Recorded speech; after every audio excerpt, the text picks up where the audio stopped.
आप सभी का स्वागत है मेरे YouTube channel chemistry bye Sumit sir पर।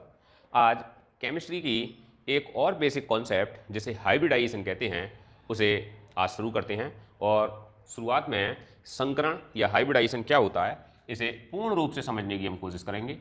हाइब्रिडाइजेशन, जिसे हिंदी में संकरण कहा जाता है। संकरण शब्द संकर से मिलकर बना है, जिसका मतलब हाइब्रिड होता है। बहुत से बच्चों को नहीं पता कि हाइब्रिड का मीन क्या होता है, तो मैं बता दूं कि 10th क्लास के अंतर्गत हमने मेंडल का रूल पढ़ा होगा और मेंडल के रूल में तुमने देखा होगा कि एक लंबा पौधा जो मटर का था वो एक बौने पौधे जो मटर का पौधा ही था के साथ क्रॉस करता था, तो पहली पीढ़ी में बनने वाली संतान हाइब्रिड होती थी। मीन्स हाइब्रिड का यहाँ पर है मिक्स होना, अर्थात दो या दो से अधिक स्पीशीज के करैक्टर किसी के अंतर्गत अगर मिक्स होते हैं तो फिर वहाँ वो हाइब्रिड की संज्ञा पाता है और ये प्रोसेस हाइब्रिडाइजेशन कहलाती है। वो ही मतलब हाइब्रिडाइजेशन का यहाँ है। तो किसी भी कंपाउंड के अंतर्गत हाइब्रिड का क्या मतलब, कहाँ से हाइब्रिडाइजेशन आता है, कहाँ से हाइब्रिड होता है, इसको समझने के लिए हम मेथेन का एग्जाम्पल लेते हैं। CH4 कार्बन का इलेक्ट्रॉनिक कॉन्फ़िगरेशन देखें तो आता है 1s2 2s2 एंड 2p2। तो ऐसी कंडीशन में 1s के अंतर्गत 2 electron according to Hund's rule, s के अंतर्गत भी 2 इलेक्ट्रॉन और p के अंतर्गत 2 इलेक्ट्रॉन होते हैं। अगर हम वैलेंसी का इलेक्ट्रॉनिक थ्योरी देखें तो उस थ्योरी के अनुसार किसी भी एटम के वही इलेक्ट्रॉन बॉन्डिंग में पार्टिसिपेट करते हैं जो अनपेयर्ड होते हैं। तो ऐसी कंडीशन में इस कार्बन की वैलेंसी 2 होनी चाहिए, लेकिन कार्बन 4 वैलेंसी शो करता है। और कार्बन 4 वैलेंसी शो करने के पीछे कॉज क्या है कि जब कार्बन रिएक्ट करने जाता है तो पहले ये ग्राउंड स्टेज में होता है और ग्राउंड स्टेज के बाद आउटर सोर्स से एनर्जी को प्राप्त करके इसका एक इलेक्ट्रॉन जो 2s का है वो 2p के अंतर्गत मूव कर जाता है, जिससे इसके अंतर्गत अब 3 इलेक्ट्रॉन हो जाते हैं और ऐसी कंडीशन में नंबर ऑफ अनपेयर्ड इलेक्ट्रॉन 4 हो जाते हैं। 4 अनपेयर्ड इलेक्ट्रॉन के बाद अगली बात आती है कि जब इसके साथ 4 H रिएक्ट करने आएंगे तो एक H इसके साथ, एक H इसके साथ और एक H इसके साथ और एक H इसके साथ अगर एक एक इलेक्ट्रॉन का शेयर करे तो इनकी आउटर मोस्ट सेल में आउट इलेक्ट्रॉन हो जाते हैं और इनका ऑक्टेट रूल के according outermost shell stable हो जाती है और चारों H अपनी आउटर सेल के अंतर्गत 2-2 इलेक्ट्रॉन कर लेते हैं, जिससे इनका भी outermost shell octet rule के अनुसार कंप्लीट हो जाती है।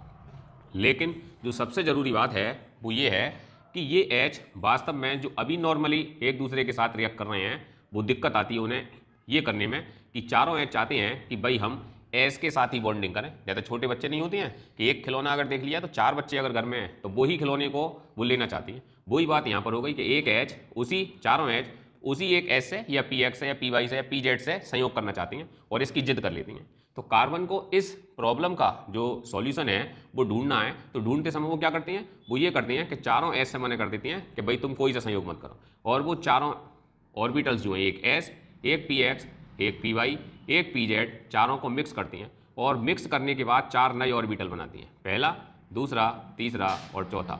ये चारों ऑर्बिटल की जो फॉर्मेशन होती है वो स्ट्रक्चर और एनर्जी की दृष्टि से समान होती है, अर्थात इन चारों का आकार से समान होता है और चारों की एनर्जी भी समान होती है।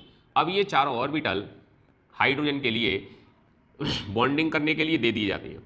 तो अब हाइड्रोजन को चारों ऑर्बिटल सेम दिखाई देती हैं। अब इन ऑर्बिटल को हम वास्तव में हाइब्रिड ऑर्बिटल बोलेंगे और हाइब्रिड ऑर्बिटल के साथ sp3 हाइब्रिड ऑर्बिटल, क्योंकि इस तरीके का ऑर्बिटल की फॉर्मेशन में एक s और 3 p ऑर्बिटल ने आपस में एक दूसरे के साथ संयोग कर या मिक्स कर इन ऑर्बिटल की फॉर्मेशन करी है, जिन्हें हम हाइब्रिड ऑर्बिटल नाम देते हैं। अब ये चारों हाइब्रिड ऑर्बिटल चारों H के लिए सेम रहते हैं और जो इनकी प्रॉब्लम थी वो दूर हो जाती है।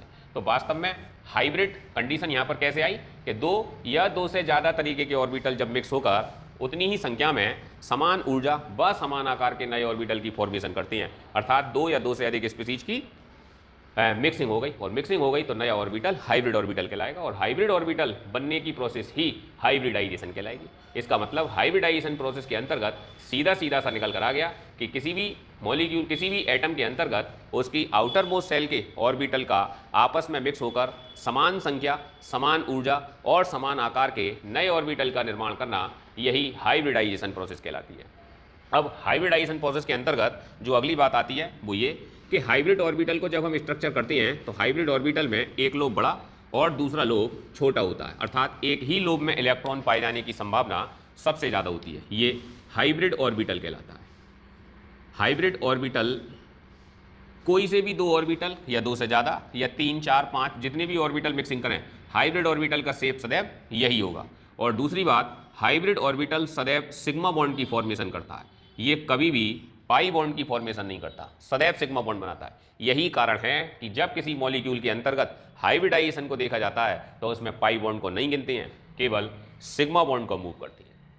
तो ऐसी कंडीशन में अब हमारी समझ में आ गया होगा कि हाइब्रिडाइजेशन क्या होता है। आजकल तुमने देखा भी होगा कि हाइब्रिड वेजिटेबल की बात चलती है, तो हाइब्रिड वेजिटेबल के अंतर्गत जैसे हाइब्रिड लेडी फिंगर अर्थात भिंडी की बात करें तो भिंडी के अंतर्गत हाइब्रिडाइजेशन के करेक्टर क्या हुए कि वास्तव में भिंडी की दो प्रजातियों के बीच क्रॉस कराया जाता है, जिससे जो नई स्पीसीज प्रोड्यूस होती है उस स्पीसीज के अंतर्गत दोनों स्पीसीज के करेक्टर होती हैं। अब उसी को हम हाइब्रिड स्पीसीज कह देती हैं। वास्तव में हाइब्रिड स्पीसीज डेवलप करना, नए नए तरीके के बीजों को बनाना, ये एक प्रोसेस है। इस प्रोसेस को लगातार चलते रहना है और इससे होता क्या है कि वास्तव में जो नई स्पीसीज होती है उसमें दोनों स्पीसीज के करेक्टर होते हैं। हो सकता है कि एक भिंडी की पैदावार ज़्यादा हो तो वो उसमें वो करेक्टर आएगा, और हो सकता है एक भिंडी के अंतर्गत टेस्ट अच्छा हो तो वो उसके अंतर्गत करेक्टर आएगा। तो दोनों की मिक्सिंग से एक जो नई स्पीसीज बनेगी उसमें नया करेक्टर होगा, इसीलिए हाइब्रिडाइजेशन जरूरी है। फिलहाल हम अपनी केमिस्ट्री पर आ जाते हैं, तो मेरी तरफ से समझ में आ गया होगा कि हाइब्रिडाइजेशन क्या प्रोसेस है और किस मॉलिक्यूल के अंतर्गत। अगली वीडियो के अंतर्गत हम हाइब्रिडाइजेशन के टाइप और उनकी ज्योमेट्री के बारे में बात करेंगे। वीडियो अगर पसंद आती है तो लाइक, शेयर और सब्सक्राइब करना ना भूलें।